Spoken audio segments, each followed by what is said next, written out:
Hi there, welcome to a new video.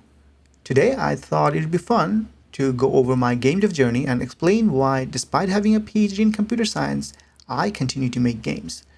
I'll also try to point out lessons I've learned along the way and hope that they will be of some value to you.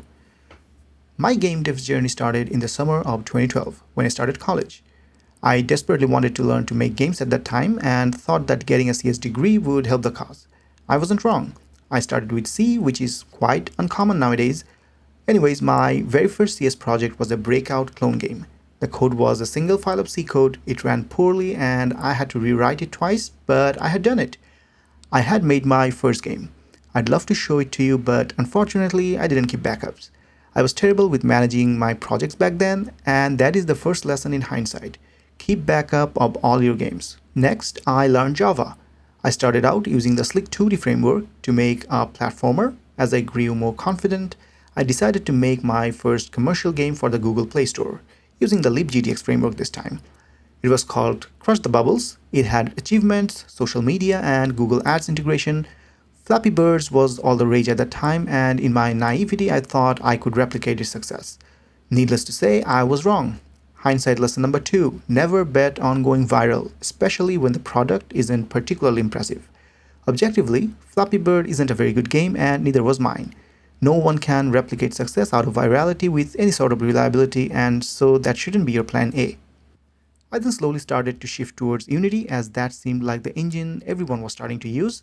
I took on a few freelance projects at this time where I made games for online clients, and that earned me my first paycheck as a game developer. At this time, I started to dream big. Well, too big. I found this online community on Facebook who were planning on making a first person shooter. I wasn't particularly skilled at this time, and we ended up showcasing a rudimentary demo at a local gaming event with some applause. Afterwards, unfortunately, the team disintegrated due to various internal issues. But even if it didn't, there was absolutely no way we could have pulled it off with any level of competence.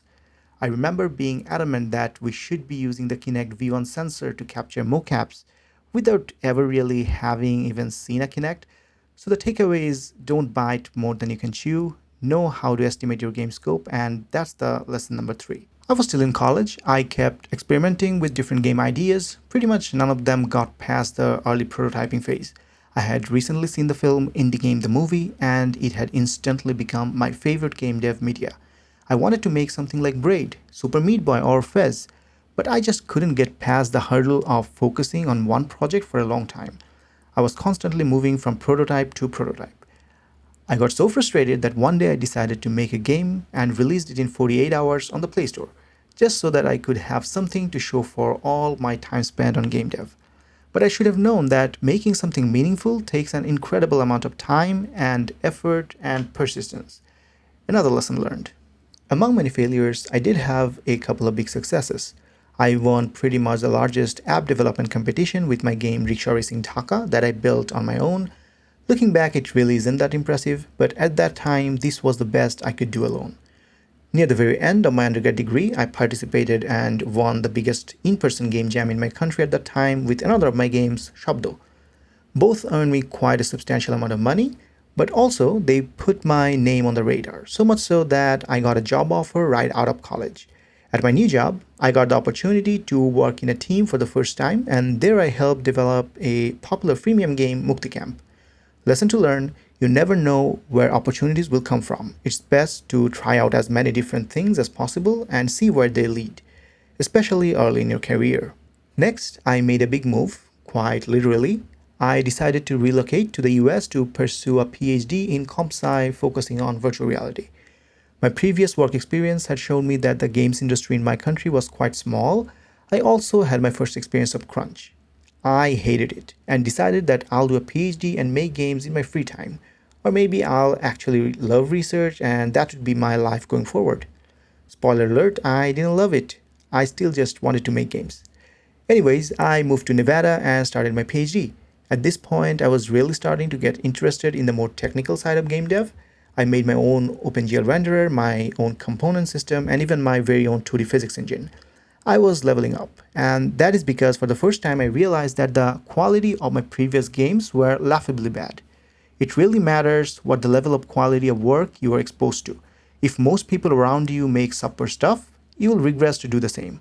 I finally got over the peak of Mount Stupid and realized how little I knew. And that is the lesson. Know that you probably don't know. Unless you actually do, that is. Even while getting the PhD, I worked on a couple of game projects. But there's just so much time in a day. Also, I wanted to be employable once I graduated and I knew I didn't want to be in academia. I was also moving to Canada for family reasons, meaning it would be extra hard to find a job as an outsider. So I focused more on the technical stuff, building my portfolio. But my hard work kind of paid off. At one point, I all but secured a job at Ubisoft in Canada. Unfortunately, they couldn't offer me the position due to work visa issues during the pandemic. I did an internship at Heavy Iron Studios in California and almost made it to Larian Studios right after I graduated. I had to make, guess what, a breakout clone. It was like coming full circles, but after a couple of rounds of interview, I didn't make it. Finally, I ended up graduating last year at the worst possible times with every company laying off like crazy. But fortunately, I ended up getting offered a job at a very renowned software company that makes animation tools for the games industry. No one thing helped me land this job, but all the small things that I did over the years paid off. And so I learned that as long as you are improving, even a slight bit, they will eventually end up becoming substantial. I am now way more experienced and competent than I started as, but I also know that there's so much more I can learn and accomplish. Yes, I have a PhD and it got me a well paying job, but I realized that video games are my true calling, and no matter what I do in the future, I'll keep making games. So I've slowly but surely started working on my very first full fledged indie game, hoping that the years of missteps and experiences guide my way. I know that even though I am putting all my effort into making it the best game I can, it may end up not being a huge success. But that's beside the point, as it's just a small step in a much longer journey, and I'm so excited about that. This video was somewhat personal, so thanks for sticking by. If it inspires you even a little bit, it will have served its purpose. And that's it. Please comment, like, and subscribe to help out this channel. And until next time, bye.